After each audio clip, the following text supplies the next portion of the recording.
그 설교의 제목이 목사님 말씀하신 것처럼 좀 도발적이죠. 네, 먹고 마시고 즐깁시다. 근데 제가 설마 첫 설교하는 자리에서 세속적인 것을 먹고 마시고 즐기자는 이야기를 하지는 않지 않겠습니까? 오늘 본문을 살펴보시면 본문 읽어보신 것만 봐도 먹고 마시고 즐기자는 게 대략 이런 얘기겠다 하는 것들이 감이 오시죠? 네, 그래서 여기 앞에 먹고 마시고 즐깁시다 앞에 괄호 열고 예수를 괄호 닫고 먹고 마시고 즐깁시다의 제목입니다. 제가 그 MZ 세대 목사죠, 그렇죠? 네, MZ 세대 목사고요. 그리고 특별히 저는 또 MZ 세대는 저한테는 조금 사실 올드해요. 저는 젠지 세대입니다. 네, 그래서 저는 이제 되게 왜 이렇게 주사님 왜 그러세요? 갑자기 당황스럽게 저 첫 설교인데 왜 그러세요? 아유, 네네. 예, 저 젠지 목사인데요. 그게 이제 그 젠지 세대들의 특징에 대해서 좀 말씀드리려고 합니다. 젠지 세대가 말 그대로 우리 다음 세대이기도 하고요. 그러는데요. 제너레이션 Z라고 해가지고요. 우리는 M 세대랑 섞일 수가 없다. 사실 M 세대는 지금 40대 초반까지도 M 세대거든요. 거기랑 섞이기 싫다 그래서 우리를 젠지 세대라 불러라 이렇게 해서 이제 제너레이션 Z 이런 세대인데요. 이 세대가 이제 특징이 있는데 그게 무엇이냐면 젠지 세대는 진짜인가? 라는 질문을 끊임없이 한다고 합니다. 저게 진짜인가? 뭔가 이렇게 포장된 것, 꾸며진 것, 빠르게 그런 것들에 대해서는 거부감을 느끼는 것입니다. 그래서 뭔가 이렇게 최근은 아니죠. 몇 년 전에 이런 것이 가장 이제 사회 이슈가 됐던 부분이 이제 유튜브나 뭐 이런 데서 뒷광고 이런 것에 대해서는 너무 신물을 느끼는 거죠. 광고인데 괜히 속여서 진짜인 것도 진짜도 아니면서 이렇게 하는 게 너무 싫다.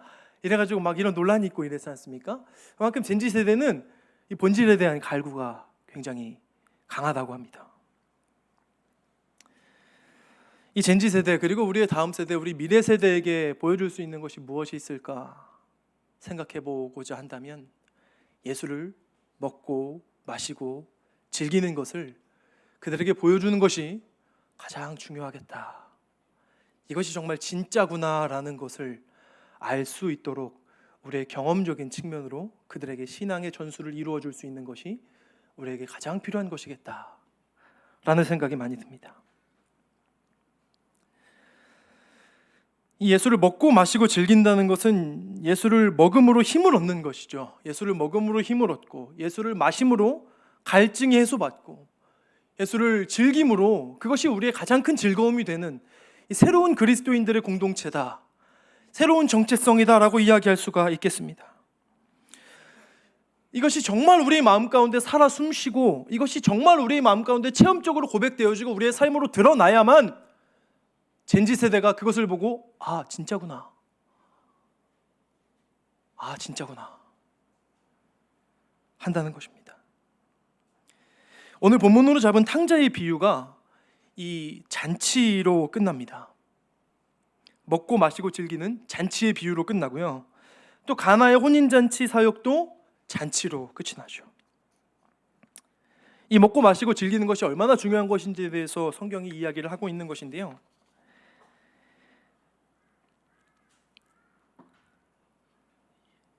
특별히 이제 오늘 본문에서 잡은 제가 이제 가나의 혼인잔치에 대한 이야기들을 이제 좀 하고 할 텐데 예수님의 사역의 첫 시작이 가나의 혼인잔치입니다.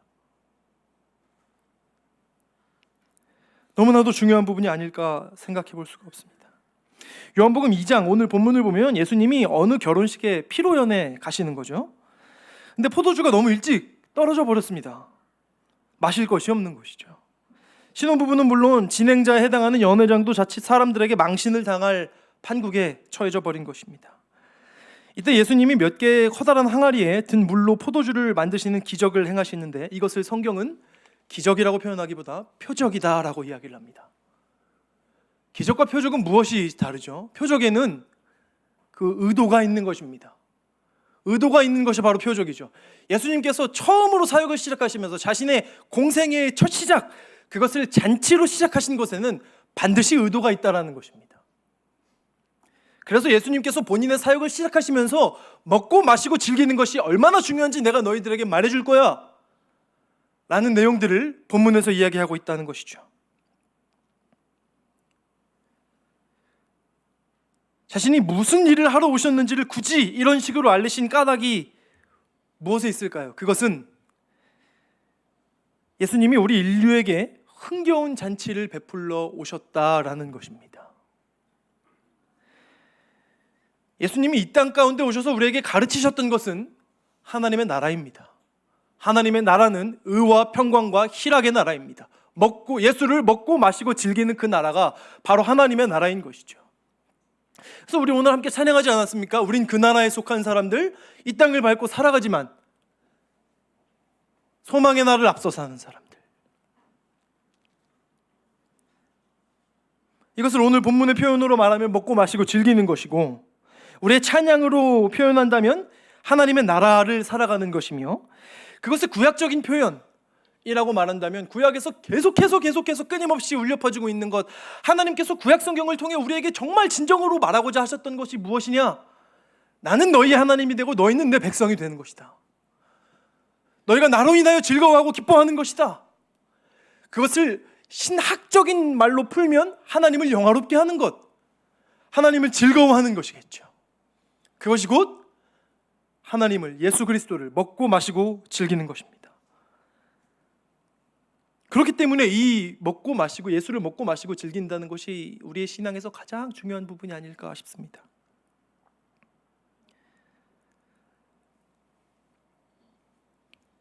예수님이 우리를 위해 죽으시고 부활하셨습니다. 믿으시죠? 그래서 우리는 법적인 측면에서 그분의 구원을 확보했습니다. 법적으로 우리는 이미 의롭다 칭함을 받은 존재들입니다. 우리는 무죄 판결을 확보했습니다. 그러나 그의 구원은 객관적이고 법적일 뿐만 아니라 또한 반드시 주관적이고 체험적이어야만 하는 것입니다. 잔치를 누가 머리로만 알겠습니까? 맛보고 즐기는 것, 기뻐하는 것, 그것을 누가 머리로만 알겠습니까? 그의 구원은 우리의 마음 가운데 기쁨으로, 아주 실제적인 것으로 이루어져야 하는 것이죠. 그래서 성경에서 이렇게 기록합니다. 여호와의 선하심을 믿고 동의하는데 그치지 말고 여호와의 선하심을 맛보아 알지어다. 조나단 에드워즈라는 아주 유명한 신학자이면서 설교자인 분께서 이런 말을 했습니다. 하나님이 거룩하고 은혜로운 분임을 믿는 것과 그 거룩한 은혜의 멋과 매력을 마음속으로 새삼 느끼는 것은 다르다. 하나님의 은혜를 믿는 것과 맛보는 것의 차이는 꿀의 단맛을 머리로 믿는 것과 실제로 느끼는 것의 차이와 같다. 단도직입적으로 저와 여러분들에게 묻기를 원하는 것이 이것입니다. 우리 정말 예수를 먹고 마시고 즐기고 있습니까? 우리의 신앙이 이 자리에서만 유지되고 있지는 않습니까? 정말 우리가 예수를 먹고 마시고 즐기는 것이 너무나도 기쁘고 너무나도 좋아서 그 감격이 흘러 넘치는 삶이 우리의 삶입니까? 아니면 이 자리에서 말씀 듣고 기도하고 찬양하고 헌금 내는 것 정도로 나의 종교적인 의무를 다하고 평일날은 예수와는 상관없는, 예수를 따르는 무리들처럼 살아가고 있지는 않습니까?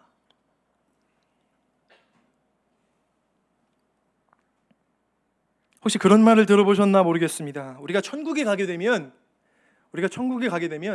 그 천국이 우리에게 굉장히 익숙한 것처럼 느껴져야 한다라는 말이에요. 왜 그럴까요? 그 나라의 그 잔치가 이 땅 가운데서 이루어져야 할 잔치이기 때문에 그런 것입니다. 우리가 이 자리에서 주님을 예배하고 찬양하고 주님을 뜨겁게 바라고 원하고, 그리고 주님께서 주시는 그 성령으로 말미암아 나의 영혼이 불타오르고, 주님께서 일상 속에서 기도할 때마다 그 주님을 묵상하며 주님을 즐거워할 때마다 느껴지는 그 기쁨과 감격과 만족이 천국의 그 나라에서 선명하게 보여진다는 것입니다.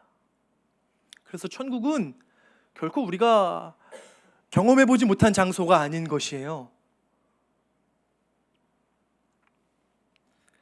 그처럼 이 하나님의 나라를 경험하는 것, 먹고 마시고 즐기는 것이 얼마나 중요한지 모르겠습니다. 이제 그 잔치가 얼마나 중요한지에 대해서 성경적인 것들을 살펴보고 했다면, 성경에서 말하는 잔치가, 이것을 우리가 어떻게 하면 좀 더 즐길 수 있을까, 어떻게 하면 이것들을 좀 더 경험할 수 있을까에 대한 이야기를 지금부터 좀 나눠보려고 합니다.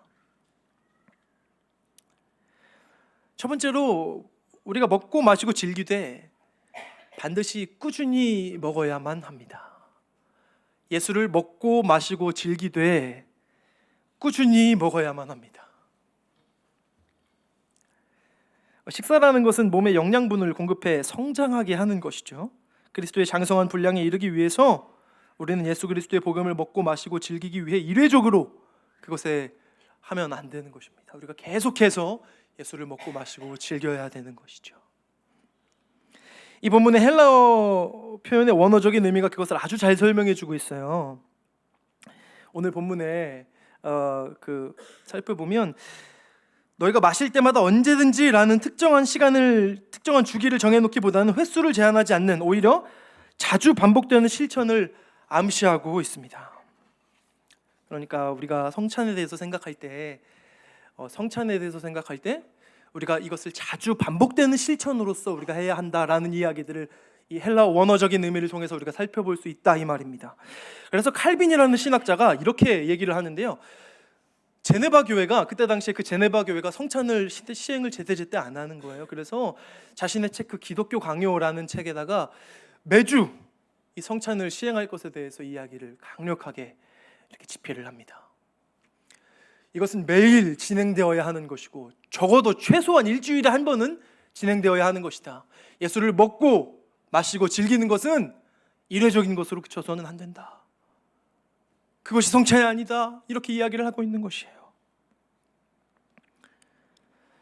이는 단순히 성찬을 많이 해야 한다라는 것을 넘어서 그리스도와 실제적으로 영적으로 교제하는 수단으로서 이것이 너무나도 중요하다, 이런 이야기들을 한 것이죠.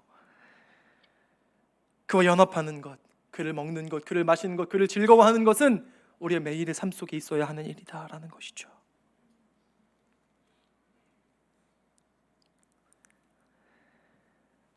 저는 호세아 선지자가 바로 이런 부분을 이야기했다라고 생각을 해요. 호세아 선지자가 뭐라고 말하죠? 여호와를 알자, 힘써 여호와를 알자. 여호와를 안다는 것이 무엇입니까? 내가 그냥 예수님 죽으시고 부활하시고 사흘 만에 살아나셨다, 이런 지식적인 알미 전부가 아닌 것이죠.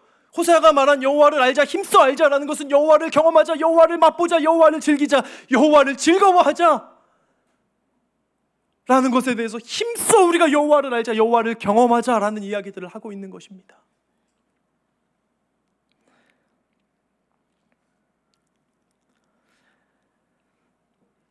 힘써 여호와를 알기 위해서 꾸준히 우리가 예수를 먹고 마시고 즐겨야 합니다. 그 관계 속에서도 우리가 꾸준히 관계를 맺으면 느껴지는 것들이 많이 있죠. 그렇죠? 이렇게 꾸준히 관계를 맺지 않으면 사실 몇 년이 지나도 그 관계가 그렇게 발전이 되지 못하고 그냥 인사치레하는 정도. 그리고 어느 정도의 그냥 그 사람의 대략적인 사회적인 배경이라던가 나이라던가 이 정도 말투라던가 이 정도 아는 것에 그치죠. 그러나 꾸준히 깊게 관계를 맺다 보면 그 안에서 발생되는 은밀함들이 있죠. 그리고 재미가 있습니다. 즐거움이 있습니다. 예를 들어서 오래된 부부나 연인을 상상해 보시고 어떤 그 남자가 A라는 행동을 하려고 하는데 이미 상대방은 그 A라는 행동을 할 것이 이미 보이는 거예요. 그러니까 너무 웃긴 거죠. 그 사람이 이미 그 행동을 하지도 않았는데 그 반대편에 있는 부인이 당신 이렇게 할 거지? 라고 할 때 너무 이제 그 꾸준히 관계를 맺었을 때만 느껴지는 그 둘 안에서의 은밀함이 있다라는 것이죠. 꾸준히 관계를 맺음으로만 관계의 안정감이 형성이 되는 것입니다.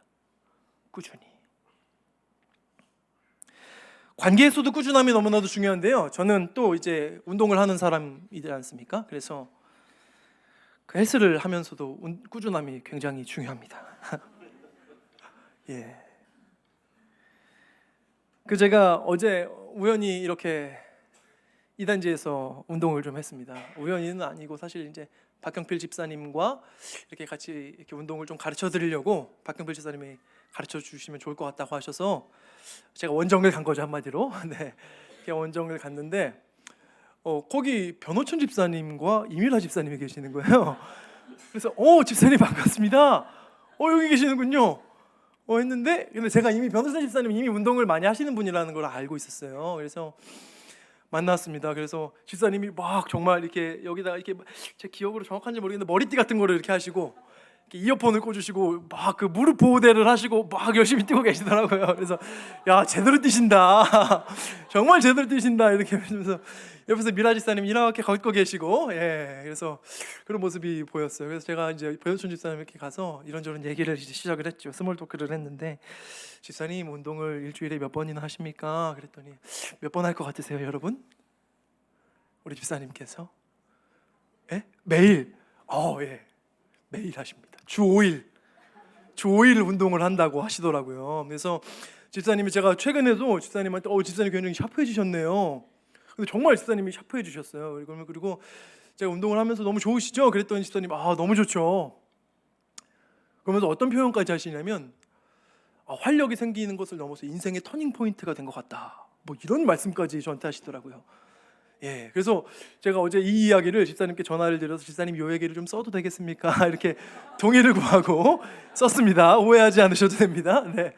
그래서 이제 집사님이 너무 이제 운동을 잘하시고 그래서 너무 멋져 보이시고 부부가 이렇게 저녁에 와서 운동하는 게 너무 보기 좋더라고요. 그래서 이제 집사님께서 이제 또 턱걸이를 하신다고 하셔가지고 제가 그럼 좀 제가 또 턱걸이 조금 알려드리려고 이렇게 해서 보니까 집사님 턱걸이를 딱 이렇게 하시는데 자세가 너무 정확한 거예요. 그래서 더 가르쳐 드릴 게 없었고 그래서 제가 집사님께 집사님 이대로 꾸준히만 하시면 됩니다. 꾸준히만 하시면 됩니다. 제가 헬스장에 얼마 전에 갔었을 때도 그 헬스 트레이너가 등판이 이만한 거예요. 태평양처럼 등판이 넓어서 너무 부럽더라고요. 개인적으로 너무 부러웠어요. 남자들 왜 그런 게 있습니다. 좀 이렇게 좀 수컷의 그런 어떤 커 보이고 싶은 마음이 있습니다. 그런데 이렇게 제가 뭐 순간적으로 뭘 물어보고 싶은 거예요. 그 프레임을 조금 더 넓히려면 어떻게 해야 될까요? 라는 것들을 물어보고 싶은데 물어보질 않았습니다. 왜 그랬을까요? 그게 중요하지 않기 때문에 그래요. 알고 있는 거예요. 저는 제가 이거 운동하는 거 모르겠습니까? 제가 지금 4년차 5년차 돼가고 있는데 그거 모르겠습니까? 그게 중요한 게 아니라 꾸준히 하다 보면 되는 것이죠. 방법론이 중요한 것이 아니라 꾸준히 하는 것이 중요한 것이죠. 그래서 너무 물어보고 싶었는데 참았습니다. 근데 제가 변명이자면 변명이지만 제가 최근에 부상이 좀 많이 있습니다. 손목 부상도 있고 어깨 부상도 있고 발목 부상도 있고 이래가지고 제가 운동을 주 3회에서 원래 5회 막 이렇게 하다가 주 2, 3회밖에 요즘 못 하거든요. 그러다 보니까 더 물어볼 수가 없는 거예요. 그 물어보는 게 뭔 의미가 있습니까? 주에 2회 꼴랑 3회 겨우겨우 나가면서 뭘 등판을 프레임을 얼마나 높이겠다고. 그거 불가한 일이죠. 말이 안 되는 거예요. 꾸준히 해야 되는 것이죠. 제가 이 두 가지 이야기를 좀 말씀을 드렸지 않습니까? 관계적인 부분에서 있어서의 꾸준함, 그리고 운동에 있어서의 꾸준함. 여기서 우리가 좀 이해해야 될 부분이 있는데 관계적인 부분에서의 꾸준함은 사실 좋아하고 사랑하면 자연스럽게 꾸준하게 관계를 맺을 수가 있겠죠. 그런데 반대로 우리가 방금 살펴본 변호준 집사님의 예화라든가 저의 이야기라든가 이런 부분들에 대해서는 우리의 약간 의지적인 부분이 필요합니다. 그런데 이 두 가지 모두가 필요하다고 저는 생각을 했습니다. 왜냐하면 C.S. 루이스가 이렇게 말하는데요. 사랑은 감정이 아니라 의지입니다. 의지의 문제입니다. 이렇게 이야기를 합니다. 내가 하나님을 다 사랑하지 못하고 그 하나님을 다 알 수 없어도 그 하나님을 알아가려는 그 발버둥과 우리의 삶에서의 그분을 먹고 마시고 즐기는 그 과정이 너무나도 중요하다라는 것입니다.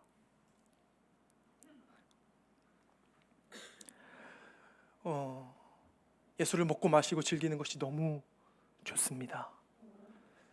너무 좋아요. 저의 이야기들을 잠깐 들려드리자면 제가 예수를 먹고 마시고 즐기는 것들이 얼마나 즐거운지 제가 이렇게 한 번 기도할 때면 보통 이렇게 한 번 기도할 때마다 한 2, 30분씩 이렇게 기도를 합니다. 그런데 그 2, 30분이 정말 너무 좋습니다. 제 영혼을 이렇게 촉촉하게 채워주는 느낌.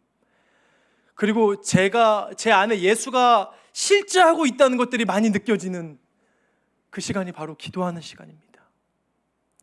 예수를 마시는 그 시간, 내 갈증을 해소시켜주는 그 시간. 그래서 찬양의 고백들이 선조들이 괜히 이렇게 쓴 게 아니구나, 내 기도하는 그 시간, 그때가 가장 귀하고 즐겁다. 이 찬양의 고백이 나의 고백이 되는 것입니다. 예수를 꾸준히 먹고 마시고 즐기는 그 시간들이 저를 살게 하는 힘이에요. 근데 제가 그 예수를 꾸준히 먹고 마시고 즐기지 못하다 보면 저도 뭐 똑같은 거예요. 그냥 똑같이 예수와는 전혀 관련 없는 삶을 살아갈 수 있는 그런 사람이라는 것이죠. 제가 목사라고 뭐 다르겠습니까? 직분이 우리의 신앙을 증명해 줍니까? 그렇지 않은 것이죠. 제가 목사여도 제가 예수를 먹고 마시고 즐기지 않는다면 저는 사건 목사밖에 될 수가 없는 것이죠. 제 안에 생명력이 없는 것이죠. 그러나 예수를 먹고 마시고 즐기는 그 시간을 제가 얼마나 즐거워하는지 참 다행이에요. 그 시간이 너무 기쁘고 너무 즐겁습니다. 그래서 저는 성도님들에게 이렇게 말씀드리고 싶은 것입니다. 성도님들, 예수를 꾸준히 먹고 마시고 즐깁시다. 그것이 우리의 기쁨이 될 것입니다. 우리를 만족해 할 것입니다. 세상에서 느낄 수 있는 기쁨들과는 다른 기쁨들로 성령께서 우리를 만족해 하시고 즐겁게 하시며 얼마나 그 황홀한 순간 속에서 우리를 인도하시는지, 얼마나 좋은 분이신지 알 수가 없어요. 그리고 그 주님께서 얼마나 좋으신 분이냐면 우리가 때로 그분을 찾지 못했어도 그분은 우리를 맞아주신다는 것이에요. 오늘 본문의 탕자의 비유도 마찬가지 아닙니까? 이 둘째 아들이 나아오는데 둘째 아들이 자신의 죄를 고백하기도 전에 이미 벌써 그 아들을 안아주는 것이에요. 그 아들이 자신이 잘못했습니다라고 얘기하기도 전에 그 마음을 먹고 그냥 그 앞에 나아가니까 아버지께서 잔치를 열자, 내 죽은 아들이 살아 돌아왔다. 우리 주님 그렇게 좋으신 분이에요. 아멘. 우리 주님 너무 선하신 분입니다. 아멘. 그래서 우리가 예수를 먹고 마시고 즐기되 꾸준히 즐겨야 되는 것입니다. 그렇다면 이제 한 가지만 더 살펴보길 원하는데, 그것이 바로 먹고 마시고 즐기되 다 함께 먹고 마시고 즐겨야만 하는 것입니다. 잔치는 본질상 공동체적이죠. 잔치를 누가 혼자 즐기겠습니까? 잔치는 본질상 공동체적인 것입니다. 예수님께서 이 비유를, 탕자의 비유를 통해서 우리에게 말씀하시고자 하시는 것이 바로 그것이에요. 예수님은 이 탕자의 비유를 보면 두 가지 비유의 사람이 나와요. 첫 번째로는 엄청 충성을 다한 사람이 나와요. 충성을 다한 첫째 아들이 나와요. 그런데 충성을 다했는데도 결국은 그 자체가 목적이 되어버린 것이에요. 그래서 마지막에 아버지께서 아들에게 너도 같이 좀 즐기자 했을 때 그 아들은 끝내 그것을 거절해버려요. 그러니까 아버지를 진정으로 사랑했던 게 아닌 것이죠. 그리고 두 번째, 그 둘째 아들 같은 경우에는 아예 그냥, 그때 당시에 제가 이 설교를 위해서 문화 관습적인 부분들을 살펴봤는데 거의 뭐 정말 페류나가 따로 없다. 그때 당시에 그 아버지의 재산을 이렇게 가지고 간 아버지를 죽은 사람 취급하는 것이래요. 그러니까 그런 사람들 모두에게 예수님께서는 잔치를 베풀고자 하시는 것이에요. 첫째 아들에게도 둘째 아들에게도 잔치를 베풀고자 하시는 것이에요. 먹고 마시고 즐기자. 예수를 먹고 마시고 즐기자. 그런데 그 잔치가 본질상 공동체적이라는 이야기들을 하고 있는 것인데, 우리가 이런 이야기들을 많이 들어보셨을 것 같아요. 나는 영적이지만 종교는 싫다. 또는 나는 예수님은 좋은데 교회는 싫어. 이것들은 본질상 예수 그리스도의 복음을 먹고 마시고 즐겨본 경험이 많이 부족한 사람들이에요. 사도행전에서 뭐라고 기록합니까? 우리가 믿는 것이 무엇이죠? 성도의 교제를 우리가 너무나도 중요하게 생각해야 한다는 것이죠. 그 큐티 모임을 하다 보면, 여러분 큐티 모임 해보신 분들 계실지 모르겠는데요, 큐티 모임의 꽃이 무엇인지 아시나요? 나눔. 큐티 모임의 꽃은 나눔이자 교제입니다. 하나님을 먹고 마시고 즐긴 그 시간들을 함께 누리는 것이에요. 이게 하나님께서 우리를 창조하신 그 목적과 매우 닮아 있어요. 하나님께서 인간을 창조하신 그 목적 자체가 조직신학적으로 보면요, 무엇이냐면 성부, 성자, 성령 간에 있는 그 삼위일체 안에 있는 그 생명력, 그 코이노니아, 그 깊은 교제가 그 삼위께서 너무 좋으셨던 거예요. 그래서 그것을 인간에게 나누어주고 싶으셨던 것이에요. 이것이 너무 좋으니까. 그래서 인간을 창조하신 거예요. 먹고 마시고 즐기는 이것들이 너무 좋아서 인간들에게도 전해주고 싶어서 우리를 만드셨다라는 것이 이 조직신학적인 인간의 창조 목적인데, 우리의 큐티 모임 가운데서도 그러한 부분들이 많이 드러나는 것이, 예수를 먹고 마시고 즐긴 그 순간들을 함께 얘기하고 나누고 즐기다 보면요, 그 생명력 때문에 너무 좋아요. 너무 기뻐요. 시간 가는 줄 모르는 것이죠. 그래서 우리의 잔치는 반드시 공동체여야만 하고 다 함께 즐기는 것이어야만 하는 것이죠. 그래서 저는 적용으로 딱 두 가지를 말씀드리고 싶습니다.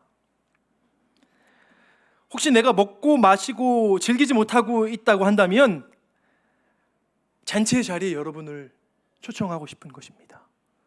그 잔치의 자리가 무엇이 있을까요? 수요 예배도 있을 수 있겠고요, 금요 예배도 있을 수 있겠고요, 주일 예배도 있을 수 있겠습니다. 잘 나오고 계시지만 더더욱 우리 함께하는 그 공 예배에, 함께하는 그 잔치에 더욱더 함께 하셔서 그것들을 많이 누리기를 원하고 즐기기를 원합니다. 이런 말이 있지 않습니까? 소문난 잔치에 먹을 거 없다라는 말이 있는데, 우리 빗소의 잔치에는 먹을 것이 참 많이 있습니다. 제가 금요일에 이렇게 어떤 권사님과 이런 얘기를, 권사님께서 이제 예배를 끝나고 나가시면서 이런 말씀을 하시더라고요. 속이 다 시원하다. 강도사님, 속이 너무 시원해요. 아주 그냥 기분이 펑 뚫리는 것 같아요. 너무 행복해 하시면서 입이 이만큼 걸리셨어요. 예수를 먹고 마시고 즐긴, 그리고 다 함께 그 자리에서 먹고 마시고 즐긴 그 순간이 그분을 만족해 한 것이죠. 예수의 성령이 그분을 채운 것이죠. 얼마나 좋은지 저도 너무 좋았습니다. 그 모습을 보고 있는데. 그리고 두 번째로는, 여러분들을 초청하는 그 수요 예배, 금요 예배, 주일 예배로 여러분들을 초청하는 이야기들을 했지만, 또 아주 실제적으로 두 번째 부분에 있어서 적용은 바로 이것이죠. 가정 안에서의 갓 토크가 더 많아졌으면 좋겠다. 갓 토크라는 것은 하나님 이야기죠. 하나님에 대한 이야기. 다음 세대가 살아나는 방법은 저희가 먼저 예수를 먹고 마시고 즐긴 그 기쁨이 가득해서 그것이 흘러넘쳐서 그 생명력이 그들에게 전달되면 그 아이들은 그 삶을 보고 배우게 되는 것이죠. 삶으로 가르친 것만 남게 되는 것입니다. 그래서 우리 아이들을 살리는 방법은 내가 먼저 사는 것입니다. 내가 먼저 말씀을 통해 은혜를 받고, 내가 먼저 기도함으로, 찬양함으로 주님이 충만해져서 그것에 대한 이야기가 우리의 가정 속에서 흘러나가야 된다는 것입니다. 갓토크가 더 많이 이루어져야 하는 것이죠. 저는 이러한 것들이 우리의 가정에서 많이 이루어지길 원해요. 아들아, 딸아, 내가 이렇게 살아보니 하나님을 내가 이번 주에 이렇게 살고 이렇게 느꼈는데 이렇게 좋으신 분이야. 너가 꼭 평생 하나님을 믿었으면 좋겠다. 그 진실함이 아이들에게 전달이 되면 진지세대 아이들은 진짜구나, 저게 뭔가 있구나, 생명력이 있구나 하는 것입니다. 저는 우리의 셀에서도 그런 이야기들이 많이 나눠지면 더 좋겠다라는 생각이 많이 들어요. 우리의 세상 살아가는 이야기, 무슨 정치 이야기, 먹고 마시는 이런 이야기, 세상적인 것을 먹고 마시는 이야기, 이런 것도 너무 필요한 부분이 있을 수도 있겠죠. 그러나 예수 그리스도를 먹고 마시고 즐김으로 인해서 우리에게 주어졌던 우리의 삶 속의 은혜들을 나누는 그 공동체가 우리의 셀이 될 수 있다면 얼마나 좋겠습니까? 그것이 바로 구별된 사람들의 공동체 아니겠습니까? 세상에서 하는 이야기 백날 이야기하면 우리의 셀과 세상에서 이루는 사교 모임과 뭐가 다르다는 것입니까? 우리 공동체가 예수로 가득해야 하지 않겠습니까? 예수에 대한 이야기, 예수를 사랑한 이야기, 그리고 동시에 예수를 따르고자 했지만 실패한 이야기, 예수에 대한 이야기들이 우리의 셀에 넘쳐 흐른다면 그 생명력은 우리가 감당할 수 없을 것입니다. 세상이 감당치 못할 사람들의 믿음으로써 하나님께서 우리의 믿음을 세워주시고, 그것으로 인하여 정말 우리의 이웃들에게도 우리의 자녀들에게도 그 생명력이 흘러가게 할 수 있는 마중물의 역할을 우리가 하게 될 줄 믿습니다. 말씀을 맺기를 원합니다. 우리가 예수를 먹고 마시고 즐기기를 간절히 원합니다. 꾸준히 예수를 먹고 마시고 즐기고 다 함께 우리의 가정에서, 우리의 셀에서, 우리의 예배 자리에서 예수를 먹고 마시고 즐기기를 간절히 축복합니다. 저도 정말 그렇게 살아가고 싶고, 예수를 먹고 마시고 즐긴 그 흔적들이 저에게서 많이 흘러넘치기를 기도하며 또 그렇게 살아내려고 발버둥치고 있습니다. 사랑하는 성도님들, 우리 완벽한 그 잔치, 흠잡을 데 없는 그 완벽한 그 잔치에 이르는 그날까지, 그 나라에 가기까지 우리 이러한 기쁨들로 충만해져서 살아갈 수 있기를, 예수를 먹고 마시고 즐기는 것의 기쁨으로 충만하여 살아갈 수 있는 저와 여러분들이 되기를 예수 그리스도의 이름으로 간절히 축복합니다. 아멘. 함께